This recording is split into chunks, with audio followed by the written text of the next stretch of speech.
નમસ્કાર દર્શક મિત્રો, દિલોક સત્તા શોમાં આપણું સ્વાગત છે. ભારત એક એવો દેશ કે જેને આપણે વિવિધતાનો ઉત્સવ કહીએ છીએ. અહીંયા ભાષાઓ બદલાય છે, વેશ બદલાય છે, ભોજન બદલાય છે, પરંતુ બંધારણ કહે છે કે નાગરિકત્વ એક સરખું છે. ભારત એક નામ નહીં, એક વિચાર છે. એક એવી જમીન કે જ્યાં હજારો વર્ષોથી લોકો આવ્યા, રહ્યા અને આ જ માટીમાં ભળી ગયા.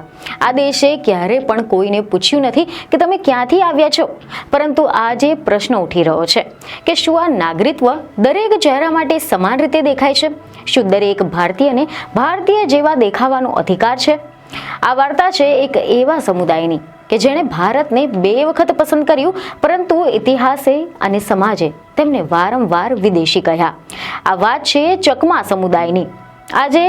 આજના ભારતમાં એક એવો પ્રશ્ન ઊભો થઈ ગયો છે કે જે આપણા બંધારણને પણ શરમાવે તેવો છે. તમે ખરેખર ભારતીય છો? જો કે આ પ્રશ્ન કોઈ પાસપોર્ટ અધિકારી નથી પૂછી રહ્યો, કોઈ સરકારી ફોર્મમાં નથી લખાયેલો. આ પ્રશ્ન પૂછાય છે રસ્તા ઉપર, હોસ્ટેલમાં, બજારોમાં અને ક્યારેક લાઠીઓની વચ્ચે.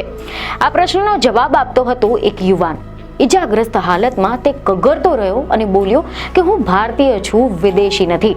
પરંતુ તેનો આ અવાજ ત્યાંના શોરમાં જ દબાઈ ગયો. તેનું નામ હતું એન્જલ ચકમા. એન્જલ ચકમાની હત્યા એ માત્ર કોઈ ક્રાઇમ સ્ટોરી નથી. આ એક એવો બિંદુ છે કે જ્યાં ઇતિહાસ, રાજકારણ, ઓળખ, ધર્મ અને જાતિવાદ એક સાથે ટકરાય છે. જી હા, તાજેતરમાં એવા સમાચાર સામે આવ્યા હતા કે 9મી ડિસેમ્બર 2025ના રોજ ઉત્તરાખંડની રાજધાની દહેરાદૂન ખાતે MBA કરતો એક વિદ્યાર્થી કે જેનું નામ એન્જલ ચકમા હતું. એક સામાન્ય વિદ્યાર્થી હતો, સામાન્ય સપનાઓની સાથે, સામાન્ય ભવિષ્યની સાથે, સપનાઓની સાથે, ફાઇલમાં પ્રમાણપત્રોની સાથે અને ખિસ્સામાં ભારતીય ઓળખની સાથે. પરંતુ તેની આંખો, તેના ચહેરાની રચના, તેનું નામ, આ બધું જ સામાન્ય માનવામાં આવ્યું નહીં. રસ્તા પર તેને ચાઇનીઝ કહેવાયો, મોમો કહીને તેને મજાક ઉડાવવામાં આવ્યો અને પછી મારવામાં આવ્યો.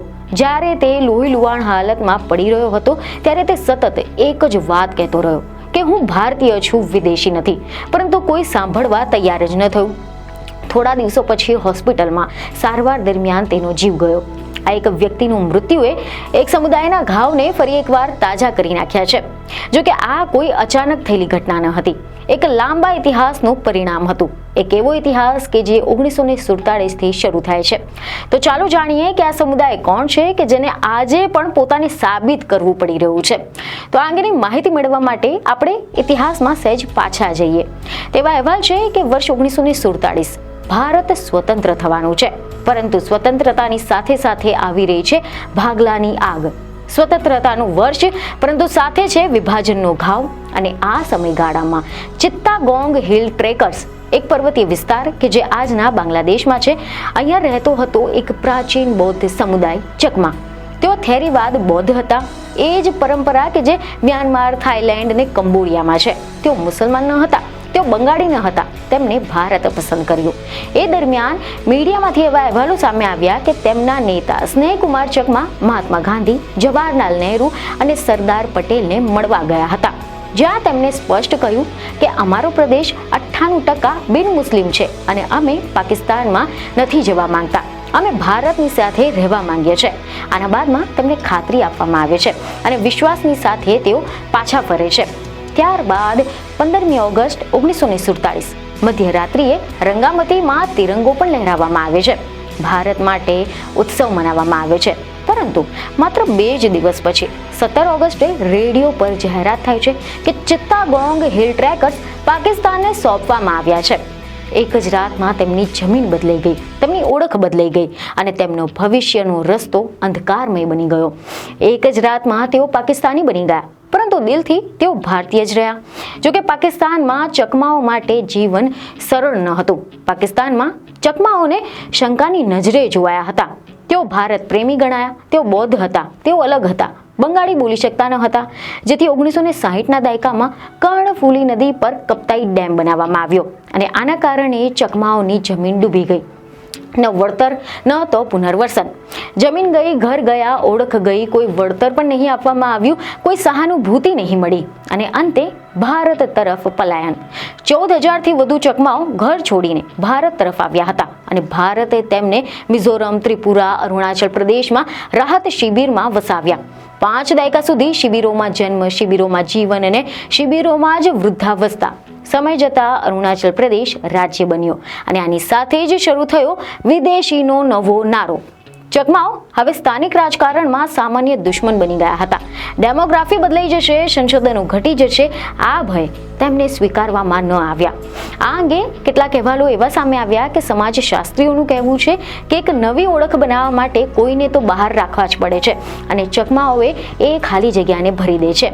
જોકે 1997માં બાંગ્લાદેશની શેખ હસીનાની સરકારે ચકમા, મારમા, ત્રિપુરા, મુરાંગ અને તંગચિગ્યા જેવા સમુદાયોને બાંગ્લાદેશના સ્વદેશી આદિવાસી તરીકે માન્યતા આપી હતી.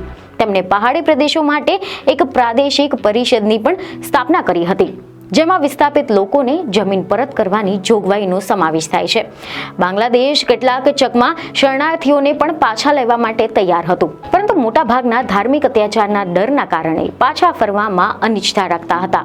પરંતુ ઘણા ચકમાઓ પાછા ફરવા માટે તૈયાર ન હતા, કારણ કે ડર હજુ પણ જીવંત હતો. ભારતમાં નાગરિકત્વનો પ્રશ્ન એ દાયકાઓ સુધી લટકતો રહ્યો. જોકે એવા રિપોર્ટ છે કે 2015માં સુપ્રીમ કોર્ટે સ્પષ્ટ કહ્યું કે 1964 થી 1969 દરમિયાન આવેલા ચકમા અને હાજોંગ્સને નાગરિકત્વ આપવું પડશે. ત્યારબાદમાં કેન્દ્ર સરકારે પણ નાગરિકત્વ અધિનિયમ 1955માં સુધારો કરવાનો પ્રસ્તાવ મૂક્યો, જેનો વિપક્ષ દ્વારા વિરોધ પણ કરવામાં આવ્યો. બિલ પસાર થવામાં નિષ્ફળ ગયું અને 2021માં 1 લાખથી વધુ ચકમાઓને ભારતીય નાગરિકત્વ મળી ગયું. કાગળ પર તેઓ ભારતીય બન્યા, પરંતુ પ્રશ્ન એ જ છે કે શું સમાજે તેમને સ્વીકાર્યા? કારણ કે એન્જલ ચકમાની આજે ઘટના સામે આવી છે તે માત્ર એક અપરાધ નથી, એક અરીસો છે કે જે આપણને પૂછે છે કે શું ભારતીય હોવું એ ચહેરા પર લખેલું હોવું જોઈએ? શું ભાષા, આંખો કે ખોરાક દેશભક્તિ નક્કી કરી શકશે? એન્જલ ચકમા પાસે દસ્તાવેજ હતા, પરંતુ ભીડને દસ્તાવેજો નહીં, તેનો ચહેરો દેખાયો. એન્જલનો જીવ ગયો, પરંતુ તેનો જીવ લેવામાં આવ્યો છે. માત્ર લાઠીઓથી નહીં, પરંતુ શબ્દોથી પણ, નજરોથી પણ અને મૌનથી પણ. તે કહેતો રહ્યો કે હું તો ભારતીય છું, પરંતુ પ્રશ્ન એ જ છે કે શું આપણે તેને માનવા માટે તૈયાર હતા? એન્જલ ચકમા આજે જીવતો નથી, પરંતુ તેનો પ્રશ્ન જીવતો છે કે ભારત કોનું છે? કાગળ પર ભારતીયનું કે પછી દેખાવ પર ભારતીયનું? ચકમાઓએ ભારતને જ પસંદ કર્યું, ભારત માટે તિરંગો પણ લહેરાવ્યો, ભારત માટે ઘર છોડ્યું, પરંતુ આજે તેમને કહેવું પડે છે કે હું ભારતીય છું. કદાચ એન્જલ ચકમાની સૌથી મોટી ચીઝ આ જ હતી. અને હવે પ્રશ્ન આપણો એ છે કે શું આપણે સાંભળવા માટે તેને તૈયાર છે? જો કોઈને હજી પણ કહેવું પડે કે હું ભારતીય છું, તો કદાચ આપણી આઝાદી હજી પણ અધૂરી છે. તો હવે આ અંગે તમારું શું કહેવું છે તે અમને કોમેન્ટમાં જરૂરથી જણાવો. બીજને ખબરો સાથે ફરી મળીશું. ધન્યવાદ.